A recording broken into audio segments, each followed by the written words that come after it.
Kvod Rabbanim, Kvod Chaverim, Kvod Talmidim Yekarim, Kvod Mishpacha. We have all heard of the concept of a gadol. A number of years ago, a book came out, The Making of a Gadol, that caused a lot of controversy. But the concept of gadol is not only the concept of a gadol is not only in the world of Torah. It's almost in every realm. We have Medrash who speaks about Ein Gadol B'Nevi'im, Yoter Mi Moshe, Ein Gadol B'Shvatim, Yoter Mi Yehuda, and so also in the world of Ba'alei Tshuva. There's a Gemara in the source number 1, Gemara in Masechet Shabbos, Daf Vav Amud Beis, Amar Rav, Ein Lecha Gadol B'Ba'alei Teshuva, Yoter Mi Yoshiyahu B'Doro, Ve'echad B'Dorenu. The Gemara goes on to speak about who that anonymous Echad B'Dorenu that Rav was referring to was. But Yoshiyahu is a figure that we have in Tanakh, in Sefer Malachim, again in Divrei Hayamim, and he is considered to be by Rav the Gadol Shebabalei Tshuva.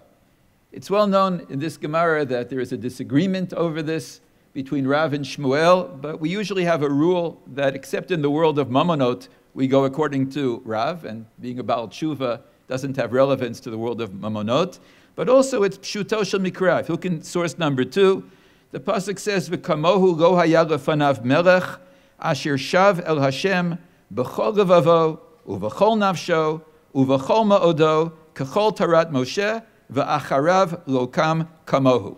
That's a pretty, very strong endorsement of the uniqueness of Yoshiyahu. Who was Yoshiyahu? He was the son of a king named Amon and a grandson of a more well-known king named Menashe. And in Sefer Malachim, Amon's legacy is summarized in 3 psukim. Vayas hara be'enei Hashem ka'asher asa Menashe aviv. He was evil. Vayelech b'chol haderach asher holach aviv vayavod et hagilulim asher avad aviv vayishtachu lahem. He was a classic Oved Avodah Zarah to the nth degree. Vayazov et Hashem Elokei Avotav v'loholach b'derech Hashem.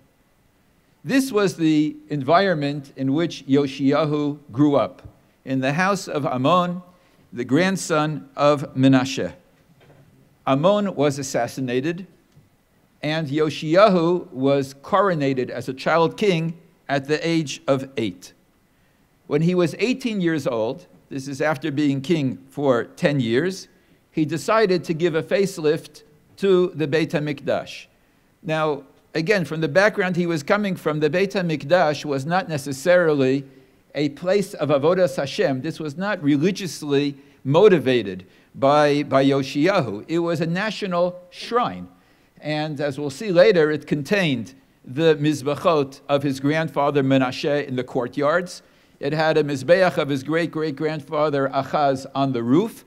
There was an area in the Beit HaMikdash for the worship of the Asherah, and there were Batei Kedeshim. There were houses of ill repute that were connected to the avodah, to the service, priestesses, cult priestesses that served as a source of zima, of lasciviousness.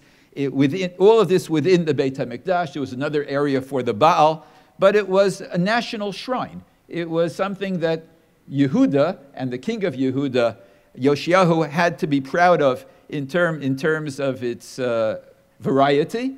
And so Yoshiyahu decided to spruce it up, to fix up the Beit HaMikdash. And in the course of the renovations, an ancient Sefer Torah was found. Some say it was a Sefer Torah, the original Sefer Torah that had been written by Moshe Rabbeinu. And this Sefer Torah was read in front of Yoshiyahu. And that act of listening to the Sefer Torah was a cataclysmic act in the life of Yoshiyahu. He became a Baal Tshuva. not just a Baal Tshuva, but Gadol Shebebaalei Tshuva, according to Rav. He began to seek the advice of his contemporary Nevi'im, of Yirmiyahu, of Huldah, and he decided to change the entire culture of the Jewish nation. He decided to turn the Jewish nation upside down, from a nation of Ovdei Avodah Zarah to a nation of Baalei Tshuva, like himself, and of Ovdei Hashem. V'chol levavam uv'chol nafsham, and he would add in b'chol ma'odam. With his money, as the king, with his status, he tried his hardest to turn Klal Yisrael upside down. And we have an entire parak in Sefer Melachim about how he gathered the people, the leaders, and the Amcha, Kol Ha'am, Mikatan v'ad Gadol in Yerushalayim, and he read to them the part of the Torah that had been read to him, that had caused such a transformation in his life. He renewed the brit between Klal Yisrael and HaKadosh Baruch Hu, and he went on a campaign to eradicate any vestige of Avodah Zarah from the entire area of Eretz Yisrael. Not just the Beit HaMikdash. All the things that I mentioned previously that were in the Beit HaMikdash, I know that because this is what in Sefer Malachim it says he removed. He took out the Asher, he took out the Baal, he destroyed the Mizbachot, he destroyed the Batei Kadeshim, etc.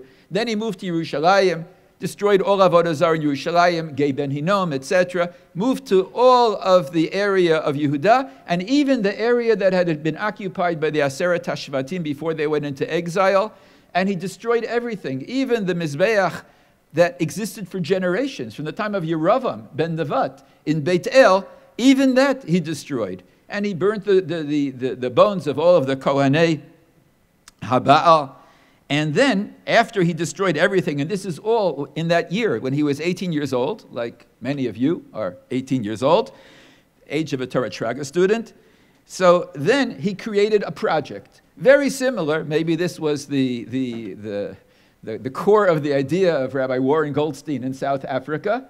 Rabbi Goldstein had a Shabbos project, Yoshiyahu had a Pesach project. He decided to make a Pesach that every Jew would participate in. He sent Yirmiyahu to the Aseret HaShvatim. Maybe there are those in exile in the Aseret HaShvatim who want to come back and participate in this Pesach project. And it was a wow moment. It was, it's very rare that in Sefer Malachim you get a sense of awesomeness. But over here, Lo na'asa ka-Pesach hazeh miyemei ha-shoftim asher shavtu et Yisrael V'kol yemei malchei Yisrael u'malchei Yehuda. But none of it worked. He wasn't able to extend his enthusiasm, his religious fervor, his spirituality to the people. If we look over in source number 3, this is Nevuah of Yirmiyahu, which is introduced by Vayomer Hashem Elai b'yemei Yoshiyahu HaMelech. Namely, while all of this is going on, while he's destroying the Avodah Zarah, while he's having his Pesach project, and it appears that Klal Yisrael are participating. He didn't walk around on his own. He had the Jews in every area destroy all the public idols. He had the Jews in every area come to Yerushalayim. So Yirmiyahu tells Klal Yisrael, name of HaKadosh Baruch Hu, V'gam b'chol zot lo shava elai b'goda achota Yehuda b'chol liba, that the tshuva which appeared on the surface in Yehuda was really just that, just on the surface. It was not b'chol liba. In their leiv, there was treachery against HaKadosh Baruch Hu. Ki im b'sheker nu'um Hashem. I know that it's all a lie. I know that there is nothing here which is sincere. And Rashi quotes the medrash that many of us are aware of from reading Sefer Eicha and the parak on Yoshiyahu. Ki im b'sheker doro shel Yoshiyahu, the generation of Yoshiyahu, mar'in atzmam shehem tzadikim. They, on the surface, participated in the projects, in the campaigns of Yoshiyahu. V'hem risha'im, hayu tsarim tzurot shel akum al daltotehem mibifnim, chetzia al zeh v'chetzia al zeh. They would have their avodah zarah that would be hidden behind the door. Kishahayu ma'avarei akum bodkim hayaderet patuach lo hayu makirimba. That whatever they did outside, it appeared that they were frum, but inside they remained ovdei avodah zarah. And so, with all that Yoshiyahu tried to prevent the Churban, tried to prevent the Galut, with all of his charisma, with all of his positive energy, all of his campaigns and all of his projects, the Churban just kept creeping, and just around the corner, and right after Yoshiyahu was niftar, was murdered, was killed, then the Churban basically began. And this is basically our issue. This is really our challenge in our generation, certainly, maybe in previous generations as well, as how do we as individuals and how do we as a nation, how can we internalize that which we know to be true? And why does it happen that so many times the message just fails to penetrate our heart? And we behave temporarily okay until a bit after Yom Kippur, and then it just evaporates. Why was Yoshiyahu, what was unique about him, that he was the Baal Tshuva, and he just wasn't able to communicate that to his generation? So I'd like to contrast two of the messengers of the message, two of the senses that we have, two of the mediums that we have towards the outside world, our sense of vision, our sense of hearing, shmiyah v'ri'iyah, and to see whether perhaps an understanding of these two senses would help us realize where we should be putting our efforts. In the physical world, if we want to compare these two senses, the sense of seeing and the sense of hearing, in the physical world, if we want to make a reality check, if we want to ascertain what occurred, so clearly seeing trumps hearing. Seeing is believing. Hearing is hearsay. It's a secondary, it's a tertiary source. If you look in source number 4, which is the Hebrew title of the shiur, there's a Mishnah in Rosh Hashanah which deals with Kiddush HaChodesh. Classically, Kiddush HaChodesh was accomplished by Beis Din when two Eidim, two witnesses, would come and after having been cross-examined would stand in front of them, would testify that they saw the new moon, and the Beit Din would proclaim Mekudash, Mekudash. The Mishnah says that in a situation of Ra'uhu Beit Din Bilvad, the Dayanim themselves went outside and they saw the new moon, and they were the only witnesses. The Mishnah continues, Ya'amdu Shnayim v'ya'idu b'shnehem. The Beis Din splits up. Two of them stand in front, serve as witnesses. The others stand or sit in front of them. And we have the process undergone by the Beis Din, that we divide the Beis Din into witnesses and a Beis Din. And the Gemara asks, V'amai, why in the world go through this process? Lo tehei shmiya gedola mi'ri'iyah. Sof kol sof, these Dayanim saw with their own two eyes the new moon. Why bring it into a world of shmiyah, that they have to hear this from another source? The working assumption is that seeing something is much more valid than hearing about it. The Gemara gives it an answer we won't get involved in, but simply that this is the reality, that when we're dealing in the physical world and we want to know if something happens, then if we see it, that's our best line of evidence. We have over here in source number 5 a whole list in the Gemara that had to be seen to believed. Even if we have all sorts of works that we can read from Josephus, etc. Mishelo ra'ah simchat beit hashoeva, lo ra'ah simcha miyamav. Mishelo ra'ah Yerushalayim betifarta, lo ra'ah krach nechmad me'olam. Mishelo ra'ah beit hamikdash bebinyano, lo ra'ah binyan mefu'ar me'olam. There's no way that seeing could ever be duplicated in any other means by hearing, by reading, etc. It had to be seen. This is all in terms of the physical world. However, when it comes to the spiritual world, if we want to make a validity check in the spiritual world, here we have the opposite phenomena. Here seeing is very, very deceptive.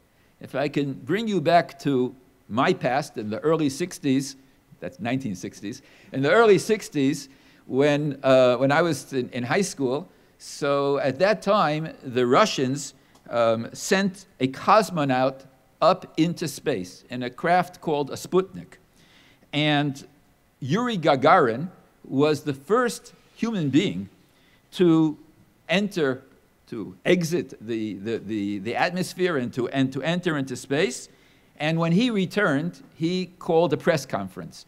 And after praising the Russian scientific and military communities, establishment, Then Gagarin proclaimed to the world that there is no God, because he had a window in his Sputnik, in his spacecraft, and he looked high and low. He did not see a throne. He did not see angels. There is no God. The flight of this Sputnik initiated a race into space. And America was very frightened that the Russians would precede them, and so they put all of their energy into putting a man on the moon. Those physicists who had served as taxi drivers because they weren't able to make a living all of a sudden became in high demand. And after a few years, there were 3 astronauts on their way in an Apollo spaceship towards the moon. And as Americans do things, with a color TV camera. And when they got halfway to the moon, they announced that they were going to show the world what the moon looks like from that vantage point. We had never seen the moon from that vantage point. And so hundreds of millions of people, most people didn't have color TV, but whatever they had, we went to watch on TV to see the moon from that vantage point, and it was interesting. And then what was fascinating was they turned the spacecraft around so that the window and the color TV camera faced the Earth, and they said, we want you to see what the Earth looks like from this vantage point. Now that's the first time in human history that we had ever seen the Earth from space. And it was really, really beautiful. And while everyone is standing there with their jaws open watching the Earth, the 3 astronauts in unison begin to recite from the book of Psalms, from Sefer Tehillim, the heavens proclaim the glory of God. Hashamayim misaprim kavod kel. Namely, you have 2 groups of human beings, Yuri Gagarin, representing the Russians, and you have these 3 astronauts representing America, seeing the same scene, Be'erech, and describing its spiritual status in totally opposite manners. Each of them according to their preconceptions, according to their education, and according to their subjective perspective. This phenomena, fascinatingly, in terms of the exact case of looking at space from different perspectives, is already found in Tanakh. If you look in sources number 6 and 7, we have a pasuk in Yeshayahu where we are exhorted, Su'ush marom einechem, look into space. Ru'umi bara ela, you're going to be overwhelmed by the spirituality that you're going to find. You're going to find God in space. Hamotzi b'mispar tzva'am l'kulam b'shem yikra me'rov onim va'ametz koach. You're going to be overwhelmed by what you're going to see. Just look. Su'u, marom einechem. While in Sefer Devarim, we have the opposite. Pen tisa einecha hashamayma, least you look upwards. Ra'isa shemesh v'yareach hakol chavim, kol tzva hashamayim v'nidachta. That you're going to be pushed off from worshiping HaKadosh Baruch Hu by looking at space. It's going to offer other alternatives of worship. We have over here, namely, that everything depends. If you're the type of a person who is v'nidachta, don't look up. If you're the type of a person who could look up and feel HaKadosh Baruch Hu, then look up. The Zohar fascinatingly points out that in number 6, in the Pasuk Yeshayahu, the Rashi Tevot of the first 3 words, Su'u marom einechem, is Shema. Namely, that if you're looking at things from the perspective of Shema, you're going to come up with one conclusion. From a different perspective, with a different conclusion. But this is really what we say every day in the 3rd parsha of Shema. We have in source number 8, Lo sasuru acharei levavchem va'acharei einechem. The Malbim points out that most of the world views this pasuk as being backwards. That most of the world would say, ha'ayin ro'ah v'halev chomed. That I desire that which I see. Ein adam mitaveh ela mashe ra'u einav. So it should really say, Lo sasuru acharei einechem va'acharei levavchem. But Chazal understood, no, the Torah understands human psychology. Ha'einayim, points out the Sifri, ha'einayim hochot acharei halev.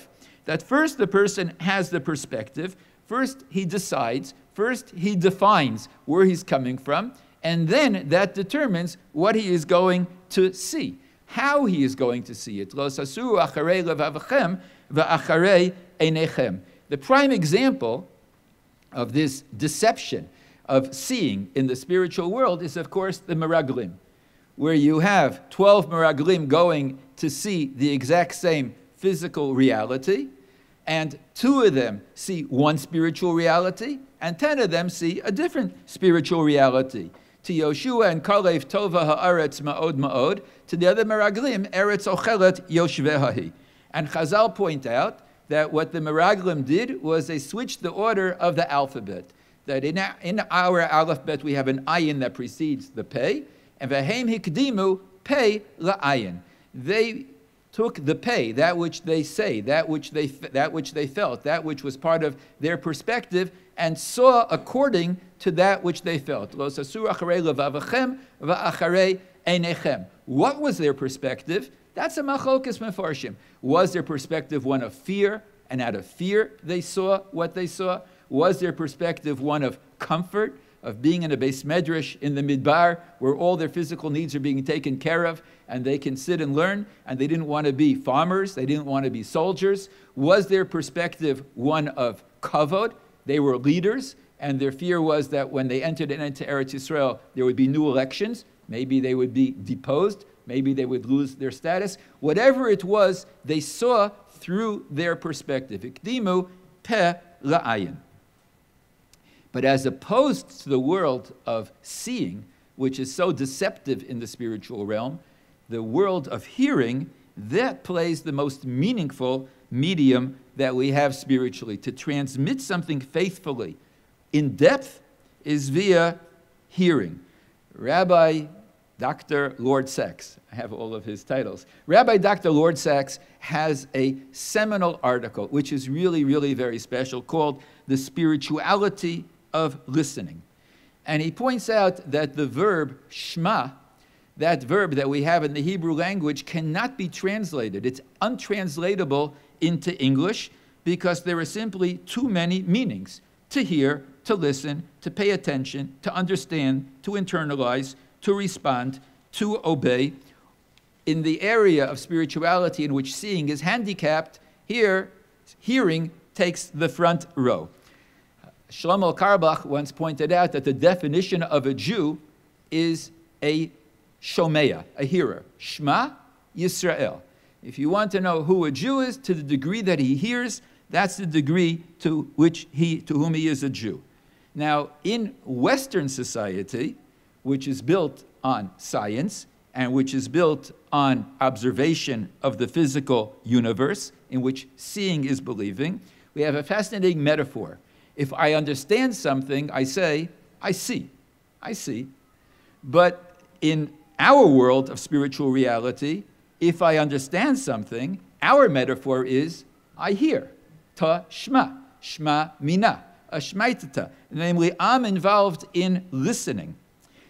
After the Shoah, it's well known that there were many Jewish children who were hidden away in monasteries and who were being raised, unfortunately, as Christians. And the authorities of those monasteries claimed that these Jewish children did not exist, that all the children in the monasteries were good Christian children.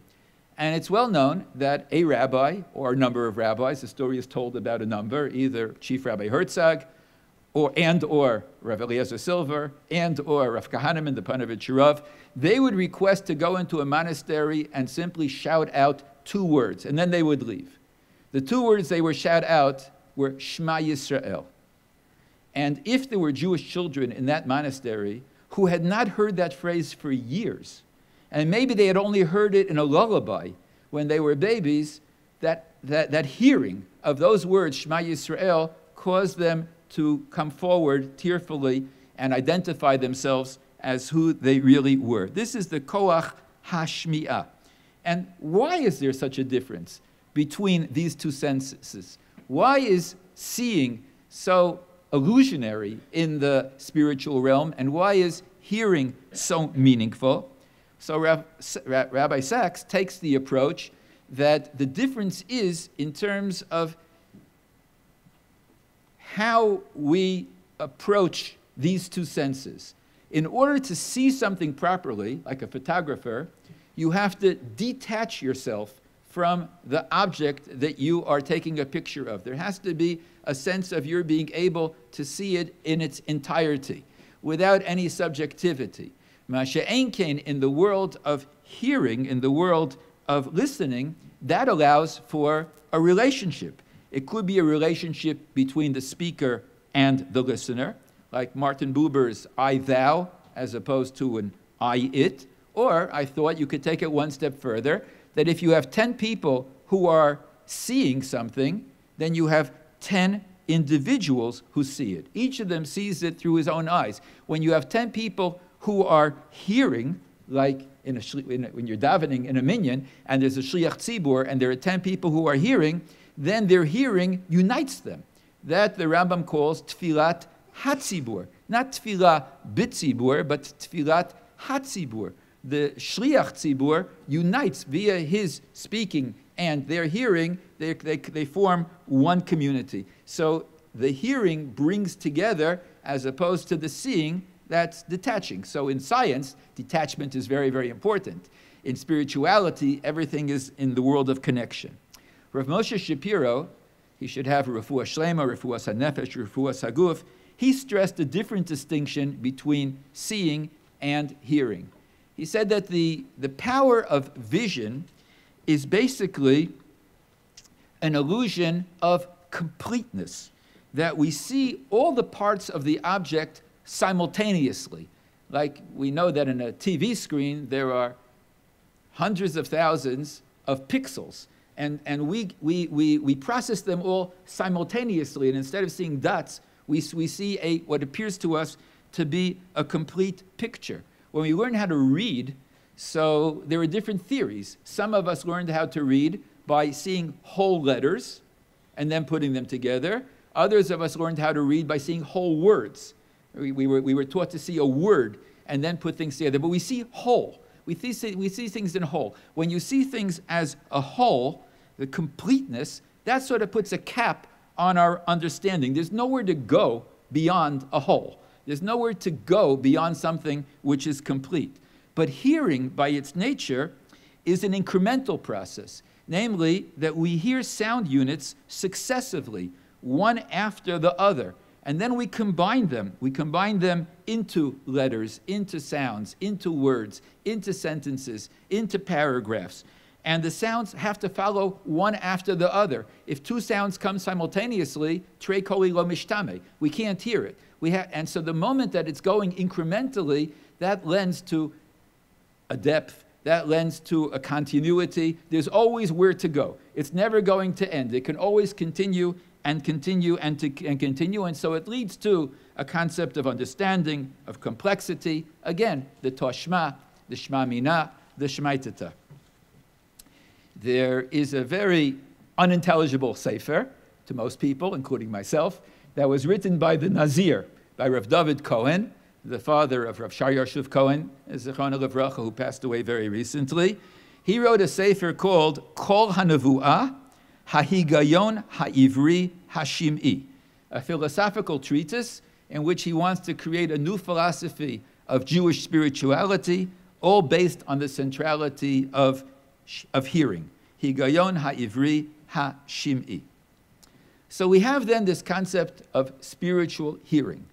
And we have Rabbi Sachs's dilemma that we have so many English terms for the concept of hearing. So what I'd like to do is suggest that perhaps we can break everything down into three categories. And these three categories will help us place ourselves, define ourselves in terms of our level of hearing, at least on a spiritual plane. We have what we'll call, and I'll explain each of these on its own. We have an external hearing, we have a normative listening, and we have a transformative understanding. Okay, those are the paradigms of spiritual perception. Okay, so let me explain what I mean with the terminology.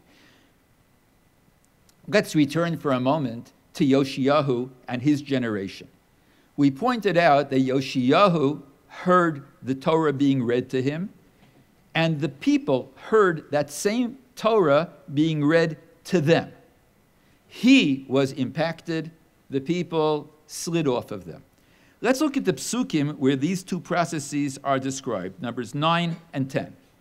By Yoshiyahu it says, Vayehi kishmoa hamelech et divrei et sefer haTorah vayikra et begadav. Immediately when he heard, it brought about a sense of, I can't deal with this, I have to start all over, I'm in mourning for myself for the last 18 years of my life, etc.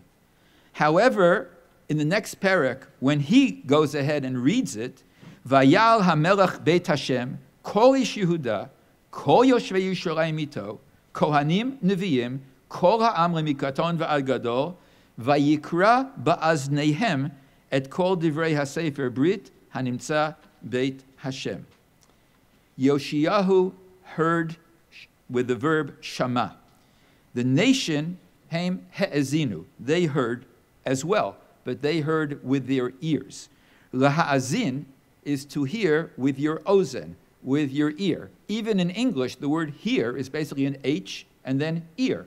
Namely, that you are using your external organs in order to be able to try and absorb something, but it's an external phenomena.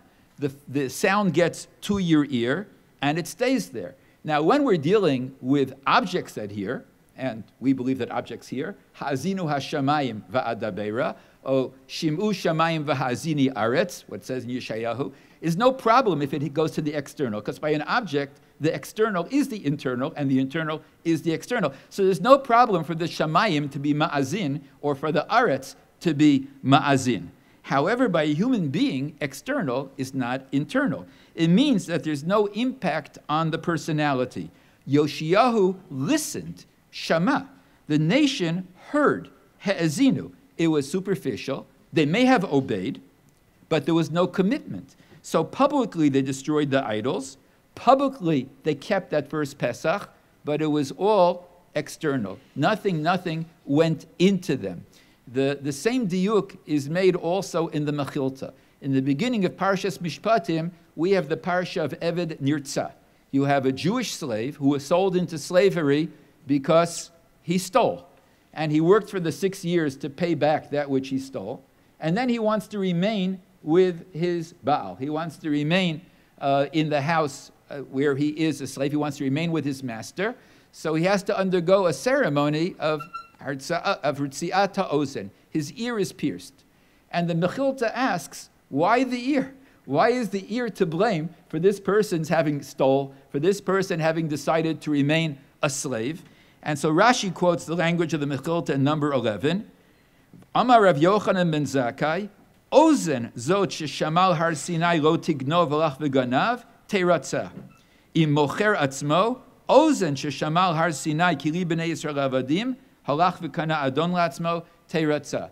The problem was over here that this Eved had heard with his ear, and it never went beyond his ear. It never went into him. He never internalized the message that he shouldn't steal. He never internalized the message that he shouldn't want to remain an Eved. We're avodim to HaKadosh Baruch Hu, not to human beings. And since it was the Ozen Sheshamah, so we pierced the ear, that we want to try and teach this Eved that he has to open up his Ozen.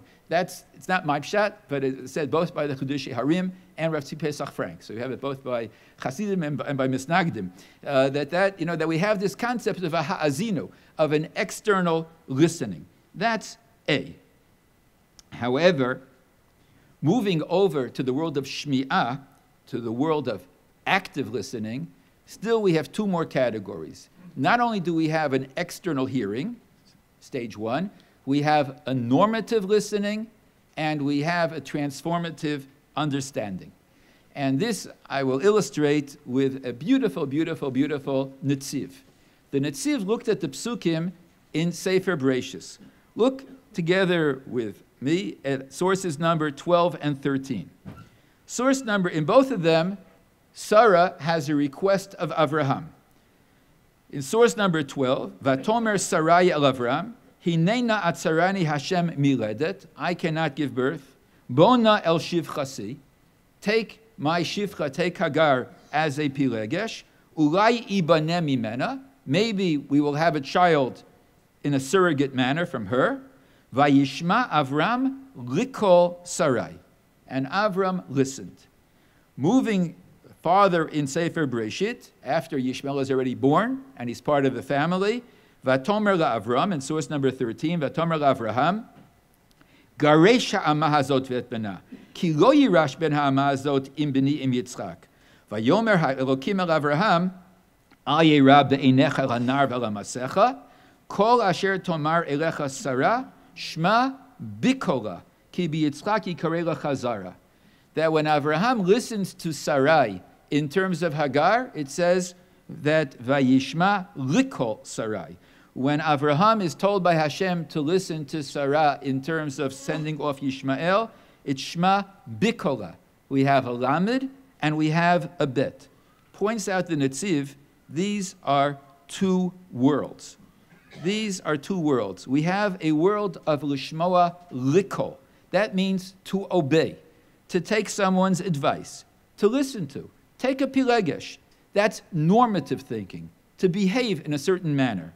Shma bikola, that means to understand, to change your perspective on Yishmael, to internalize the message that we're dealing with the spiritual potential of Yitzchak, which is being threatened, and there are great ramifications to your decision, to your response. And so Avraham was told, Shma bikola, listen into her voice. What's behind what she's asking of you? That's already a transformative understanding. Lishmoa bikol, that's a midah. That's a darga that one can strive for. If we look in source number 14, Yitzchak is told by HaKadosh Baruch Hu that why is he next in line? V'hirbesi et zaracha kol chochvei hashamayim nasati lezaracha et kol haratzot ha'el hisbaruchu bezaracha kol goyei haaretz. Why? Ekev asher shama Avraham bikoli. Avraham was not just shomer mishmarti mitzvotai chukaitai v'toratai. It's not just that he kept my commandments, but shama bikoli. He understood what I want of him. He understood what's behind the commandments. He's internalizing the commandments. He's internalizing his connection with me. That's the uniqueness of Avraham. It transformed him. It transformed his progeny, and it created Klal Yisrael. The entire motif of Sefer Devarim is Shema. Rabbi Sachs claims there were 92 times the word Shema is found. I counted 70, but probably it's somewhere in between. But it's repeated over and over and over again. And as we get close to the end of Devarim, as we get close to the end of Moshe Rabbeinu's speech to Klal Yisrael, Moshe Rabbeinu begins to speak about Lishmoa Bikol, Lishmoa Bikol, Lishmoa Bikol. If one looks at the two Tochachot, we're all aware that there are two parashot in the Torah of Tochacha, one in Torah Kohanim, in Vayikra, and one in Mishnah Torah, in Devarim. So classically, how do we divide these between these two? We say, oh, look at the diktuk. The diktuk is different, that in the Tochacha that we have in Devarim, HaKadosh Baruch Hu is speaking in second person. Lo in bechukotai telechu, my chukim. Ma'ashe'en kain in Sefer Devarim, Moshe Rabbeinu is speaking about HaKadosh Baruch Hu in third person. Moshe Rabbeinu speaks about Yitain Hashem et oivecha, etc. Or the second distinction which is made is that in bechukotai telechu, the entire Tochacha of Vayikra is Lashon Rabim. Ma'ashe'en kain in Sefer Devarim, it's all Lashon Yachid. Here it speaks about Im Shamoa Tishma'u, and here it speaks about Im Shamoa Tishma. But there's a much deeper distinction. Look at sources number 15 and 16. 15 is a Tochacha in Vayikra. Im lo tishma'u li, v'lo ta'asu et mitzvot te'elu. Im ad elu lo tishma'u li, lo tovu lishmoa li. We have the shmiya of the normative hearing. If you don't obey me, Ma she'ein kein in Devarim, v'haya im lo tishma bikol Hashem Elokecha. Ki lo shamata bikol Hashem Elokecha. Ki lo shamata bikol Hashem Elokecha. It's repeated only. You only have lameds in Devarim, in Vayikra, and you only have beis in Devarim. Chazal tell us, the Zohar tells us, quoted by the Ramban, that these two tochachot relate to two different churbanot. The tochacha in Vayikra relates to the Churban Bayit Rishon.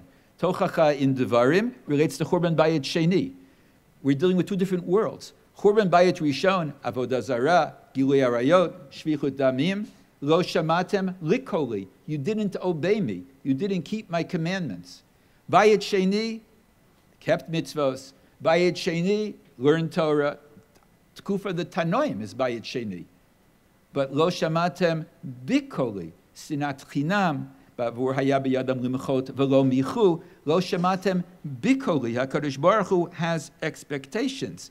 That's the tochacha of Lo Avadatem et Hashem Elokecha B'simcha U'betuv Levav. That's the Bikoli, to understand what underlies Torah and mitzvos. What does the Kadosh Baruch Hu want to create? What kind of tzelem Elokim? What kind of human being? What kind of ben adam lachavero? What kind of ben adam lamakom? And so we have over here then three levels of shmiyah. We have a level of shmiyah which is purely external, to hear. We have a level of shmiyah which is to obey, which is positive.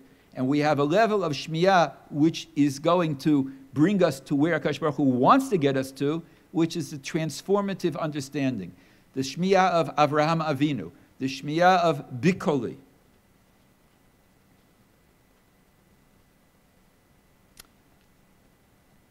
Just returning for one moment to the distinction that we had between Riyah and Shmiyah in the spiritual realm, that Riyah is deceptive, illusionary, Shmiyah is real. We can understand why, I think, to the best of my knowledge, we do not have mitzvot of Riyah. We have a mitzvah to be seen by HaKadosh Baruch Hu on Shalosh Regalim, Leira'ot. But we don't have a mitzvah to see, but we do have a mitzvah to hear. Rosh Hashanah. We have a mitzvah to hear, Lishmoa Kol Shofar. What would you think? Is the mitzvah to hear Kol Shofar Lishmoa Likol Shofar or Lishmoa Bikol Shofar? Our nusach is very neutral, Lishmoa Kol Shofar. However, in the Rishonim, we have an alternate nusach in number 17. The Rosh quotes, Haraviyah Hevi HaYerushalmi, Tokea Shofar Tzarich Levarech, Asher Kiddusham Esosav Tzivanu, Lishmoa Bikol Shofar. V'achar kach tokim, v'chein kosav habahag. If you're going to have an introductory letter, it's going to be the bet. And as we're all aware, even the Rambam, who doesn't have a bet or a lamed, simply Lishmoa Kol Shofar, but in Hilchot Teshuva, number 18, Af al pisha tkiyat shofar Rosh Hashanah gzerat hakatuv, remez yeshbo, uru yeshenim mishanatchem, nirdamim hikitzu akitzu, etc. I'm sure that at some point, in some drasha on Rosh Hashanah, if not at least once, more than once, you've heard this Rambam, because what the Rambam is saying is, certainly, Lishmoa Shofar is a normative mitzvah. You have to obey it. That's Hilchot Shofar. But there's also, in brisker terminology, there's also a kiyum shebalev. There's also that which was meant to be internalized, that which was meant to penetrate, a non-verbal message that was meant to connect you, that means so many things simultaneously. Malchios and Zichronos and Geula, all simultaneously within the Lishmoa Bikol. That's the uniqueness of the message of Shofar. So, what we've seen up to this point is that to be spiritually sensitive, to internalize, to absorb, to make Avodas Hashem part of our personality, we have to work on sensitizing our hearing. We have to be able to work on sensitizing our hearing to listening, bein adam la chavero, to create empathy, to create validation, to create a connection, and bein adam la makom, to understand what Hashem wants of us above and beyond His mitzvos, how Hashem wants us to connect to Him. But does that mean that seeing should just be pushed aside in the spiritual realm, that we should leave seeing to the scientists who are going to observe physical phenomena? We should leave seeing to the courts who are going to use sight as the best form of evidence? Is our vision really so flawed that we can't really see properly? Only God sees properly. If you'll turn over the page and just skip to source number 21, That's what HaKadosh Baruch Hu tells Shmuel. Vayomer Hashem el Shmuel, al tabet amarehu v'el gova kamato, ki ma'astihu, ki lo yir'eh ha'adam, ki ha'adam yir'eh la'einayim v'Hashem yir'eh la'levav. That when you're choosing a king, don't trust your eyes. Human beings have eyes. You can't trust eyes. Says God, I see into the heart. Is that really true totally, that only God can see? That we can't see at all from a spiritual plane? Our vision is always being warped. Sof kol sof, source number 19. Don't we have a chiyuv of atem re'item? God tells us, you saw asher asiti b'mitzrayim, and therefore va'ata im shamoa tishmu b'koli, b'koli. Don't we have a re'iyah that can bring about a shmiyah? Or in source number 20, Atohar Esa Ladat Ki Hashem Elokim at Matan Torah, and that brought about a V'yadat Hayom V'ashevota Elav Avecha. Isn't there some form of seeing that a human being can see, which is spiritually meaningful, that we should try also to develop? And don't we have in the Zohar Tochazi? Nachon, in the Bavli we have Toshma, but in the Zohar we have Tochazi, come and see. Isn't seeing illusionary? Isn't seeing deceptive? Why is the Zohar sending us to our eyes? So the answer is certainly. There is a very, very special type of sight. And that's what we have over here in Masechet Tamid. We are all aware of Pirkei Avos, say, Zehu Chacham Halomed Mikol Adam. But there's a parallel statement in Masechet Tamid, Zehu Chacham Haroeh et HaNolad. That there is a re'iyah of the Nolad, of someone who could look at the present and see the future. And that is something which is awesome. I'll just give the example of Rabbi Akiva. In number 23, we have Rabbi Akiva and his friends who are coming to the Yerushalayim B'chor Bana. They reach Har HaBayit, Ra'u, they saw a Shu'al Yatzami Beit Kodesh Kodashim. The friends of Rabbi Akiva, Etchilu Livkot, Rabbi Akiva Mitzachek. They ask him why he's laughing. He asks them why they're crying. And he explains to them that there are two nevuot. There's one nevuah which is in the present tense, that they are seeing in front of their eyes, of Tzion Chsadeh Techaresh. But there's another nevuah which is linked to that nevuah, which is 2,000 years in the future. Od yeshvu zekenim uzekenot berachovot Yerushalayim. Rabbi Akiva says, you look at the present and you see the present. I look at the present and I see biyadua shenevuato shel Zechariah mitkayemet. I look at the present and I see the fulfillment of the future. I look at the present and I don't see a shu'al, I see gan ha'pa'amon. I see gan sakar. I see zekenim uzekenot yoshvim b'Yerushalayim. And that brings me to tzchok. Ezehu chacham haroeh et hanolad, to be able to look at the goal, to look at the future, to look at the potential and to see it as though it is being actualized, as though it's mamash right in front of our eyes. This was Rabbi Akiva, to look at a rock being cut out by water and to see his future as a gadol b'Yisrael. This is the seeing of Atem Ri'item, a seeing to see Yitziat Mitzrayim, and that brings to Shema B'Koli, to hear a Matan Torah, and that brings to B'chol Levavchem Uv'chol Nafshechem, to be able to see the end product, to be able to see the goal. This was the Re'iyah of Moshe Rabbeinu. At the end of his life, we read in number 24, HaKadosh Baruch Hu gave Moshe Rabbeinu a gift. He gave him a tour of Eretz Yisrael. Moshe Rabbeinu was able to see Eretz Yisrael. Vayal Moshe me'arvot Mo'av al Har Nevo, Vayarehu Hashem et kol ha'aretz, and the pasuk ends up Ad Hayom Ha'acharon. And Rashi over there points out Al Tikri Hayam Ha'acharon, the last ocean, Ela Hayom Ha'acharon. Moshe Rabbeinu had the vision of Ezeu Chacham Haroeh et Hanolad. He was able to see Eretz Yisrael Ad Tchiyat HaMeitim. To be able to have that vision, that is a vision that Rabbi Akiva had, that Moshe Rabbeinu had. This l'chor is the tachazi of the Zohar. To be able to see the next level, one more down, to be able to see the beyond. And so, what we should be doing, what we should be working on, is sharpening these two midot, sharpening our spiritual shmi'ah, our shmi'ah bikol Hashem, and sharpening our spiritual ri'iyah, the ezehu chacham haro'eh et hanolad. Each of these will be a means to do tshuva in terms of ourselves, in terms of transforming ourselves. Source number 26, V'shavta ad Hashem Elokecha, v'shamata bikolo. That part of tshuva is v'shamata bikolo. Sefer Yechezkel, vayir'eh vayashav mikol psha'av. Tshuva comes from the proper re'iyah, not the re'iyah of the meraglim, not the re'iyah of a Yuri Gagarin, the re'iyah of su'u einechem u're'u. Mi bara'ela, the re'iyah of the Ezeu Chacham haro'eh et hanolad. I would just like to end off with a Hasidic story. The story goes as follows, very short story. Rav Buna Mipshischa once visited his Rebbe.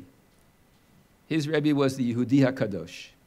And his Rebbe, the Yehudi, asked Rav Bunam to give him a pasuk. Any pasuk. Open a chumash to any pasuk, and I'll give you pshat in the pasuk. So Rav Bunam chose the last pasuk of Parshas Vayelech, what we read yesterday. That's the final source, number 28. Vayedaber Moshe bo'aznei kol kahal Yisrael et divrei hashira hazot ad tumam. Literally, we read it, and Moshe Rabbeinu read in the ears of Klal Yisrael all the words of the song of Torah until it was completed. The Yehudi HaKadosh heard the pasuk, thought for a minute, and said, Ad tumam. And Rav Bunam began to dance for joy. He had never heard such a beautiful Dvar Torah in his life. And sitting opposite him was Rav Chanoch Henoch of Alexander, who said, why in the world are you dancing?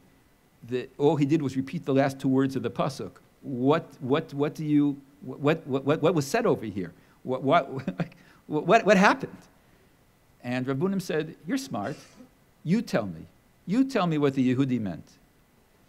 So Rav Chanoch Henoch looked at the pasuk and looked at the pasuk, and he said, oh, I think I understand. If the last two words of the pasuk, ad tumam, relate to the shira, that he read the shira until it was completed, it should have said ad tuma. The shira is a nekeva yachid. Shira, tuma, until it is completed. Ad tumam meant that Moshe Rabbeinu spoke to Klal Yisrael to their ears until the message went through their ears, transformed them, completed them ad tumam, until they realized that the Torah is a shira, it's a song, and that we are the only choir that can sing this song, and we are the only symphony that can play its tune. This was a transformative hearing, ad tumam, to the depths of their being. Rav Bunam smiled. That's exactly what the Yehudi meant, and that's why I danced. Mirza Hashem, we should all have a Gemar Chasima Tova.